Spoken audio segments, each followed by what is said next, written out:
What if everything you picture about prehistoric fashion is wrong? You have seen the cartoons, you have seen the costumes. The caveman outfit is always the same.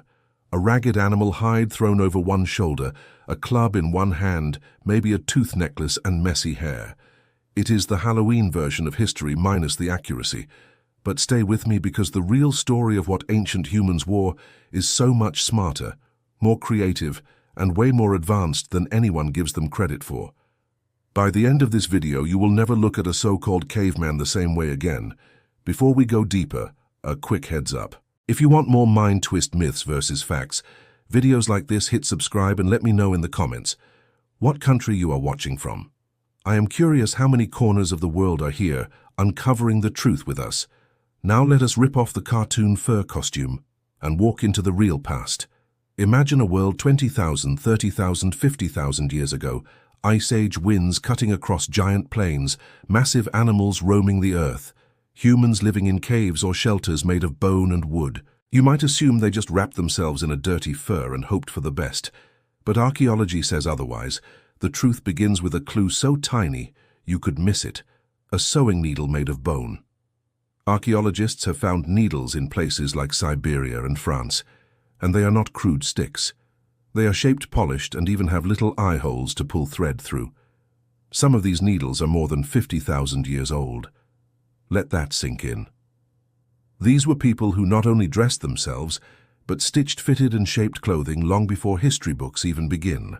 That kind of tool does not exist unless someone was carefully tailoring garments. And what were they sewing?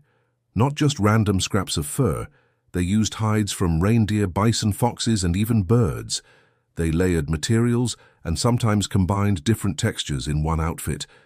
Some finds suggest they made inner liners for warmth and outer layers to block wind or water. Others used sinew plant fibers or even animal gut to make thread. They were not improvising. They were problem-solving, designing, and planning. Let us talk footwear. Think cavemen were barefoot or wearing clumsy wraps. Think again. Some of the oldest footwear ever discovered comes from Native American archaeological sites, where sandals more than 10,000 years old were found. They were woven from plant fibers in patterns still studied today.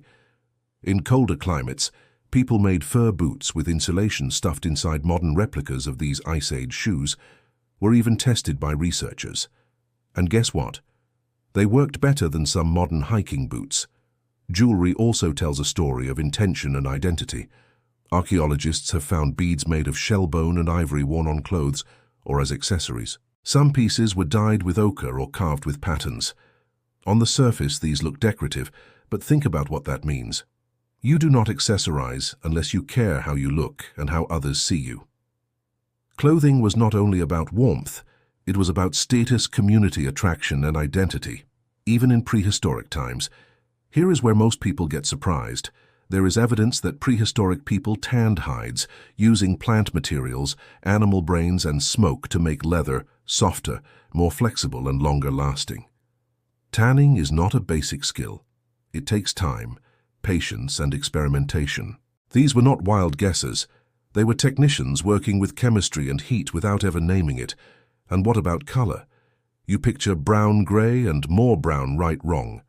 Ancient humans used ochre, charcoal, iron, minerals, and crushed plants to dye clothing, face paint, and body decorations.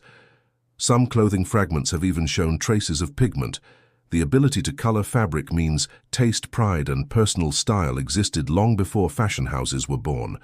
You might be thinking, this sounds interesting, but where is the physical proof?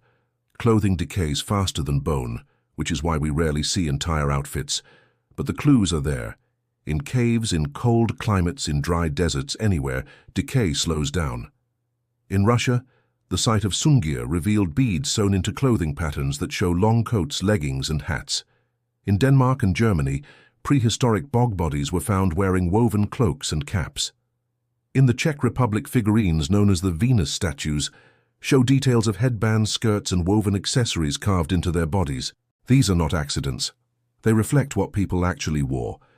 Let us challenge another myth. People imagine prehistoric humans as clueless wanderers in identical outfits, but fashion varied wildly by location. In cold environments, think layered furs and boots. In warmer regions, People likely wore plant fiber skirts, loincloths, or wrapped fabrics. Some groups probably experimented with weaving long before we once believed French and Spanish cave art even shows people wearing what look like cloaks or decorated robes. Now here comes a twist most viewers never expect. Have you ever heard of twisted cord impressions in clay? Archaeologists found ancient clay with patterns left by woven fibers, meaning people were making cloth or cord tens of thousands of years ago, even if the fibers themselves vanished. That means clothing could have included belts, straps, bags, or wrapped garments made of plant fiber, not just hide. There is also social meaning. Have you noticed how ancient burials often include clothing items, beads placed where shirts, sleeves, or hoods would have been, objects placed near feet, suggesting shoes, decorations near the waist, hinting at belts? This tells us clothing was important enough to be worn into the afterlife and symbolically preserved.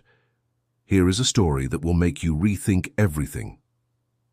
In 1991, a naturally preserved body known as Otzi, the Iceman, was discovered in the Alps. He lived more than 5,000 years ago, and his outfit would make any survival expert proud. He wore a grass cloak, a goatskin coat, leggings made from different animal hides, and fur-lined shoes stuffed with dried grass. His hat was made from bearskin with leather ties. This is custom multi-layer weather, specific clothing fit for alpine travel, not random caveman wrapping. But that is only 5,000 years ago, you might say. Go further back. And the picture holds. Archaeologists at the Dzudzuana cave in Georgia found flax fibers 34,000 years old. Some of them died. These fibers were likely used for clothing. The people of that time were spinning, twisting, and coloring plant fibers before the pyramids were even a dream. Let us not forget identity. If someone in your group is wearing feathers, beads, colors, or certain garments, it tells you something. Are they a leader? A healer? Part of another clan, fashion begins the moment. Clothing stops being only protection and starts being culture. That moment happened long before recorded history. Now here is the part that flips everything. The whole fur pelt stereotype was created by pop culture, not experts. Early museum displays and textbooks simplified prehistoric life so much, they erased creativity and detail. The truth is, ancient people observed animals, their environment, and weather patterns, and used those lessons to engineer what they wore. They stitched, tailored, insulated, carried gear, and expressed themselves in the process. And guess what? Humans were not even the first to accessorize. Neanderthals 40,000 years ago used eagle claws as pendants and may have dyed their skin and clothing with manganese and ochre. The old idea that they were dull and primitive has been crushed by modern evidence. They had craftsmanship, taste, and possibly even symbolic meaning in their dress. Here is a final twist. You might not think prehistoric humans valued fashion, but small adornments and fabric fragments found across Europe, Africa, and Asia tell us otherwise. In northern Spain, perforated shells over 100,000 years old show signs of being dyed and worn, that is older than many human inventions we call advanced. So why does this matter? Because when you picture ancient people as crude, you underestimate them. You shrink human history into stereotypes and lose the brilliance that kept us alive. Fashion was always innovation, always storytelling, always identity. The next time someone says cavemen wore dirty furs and nothing more, you will know they are repeating a myth, not a fact. Ancient humans were not fashion backward. They were practical engineers, environmental designers, and cultural creators. They dressed for survival, but also for beauty, belonging, and symbolism.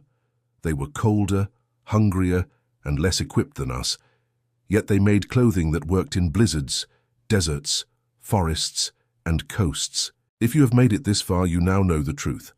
Prehistoric fashion was not cheap scrap fur. It was early technology wrapped in creativity. It was art mixed with survival. It was identity stitched into fabric, bone, and hide. So tell me in the comments what part shocked you the most, and which ancient group you want us to investigate next. If myths like this fascinate you, subscribe and stick around, because there is a whole world of hidden truths waiting to be uncovered, and this is only the beginning.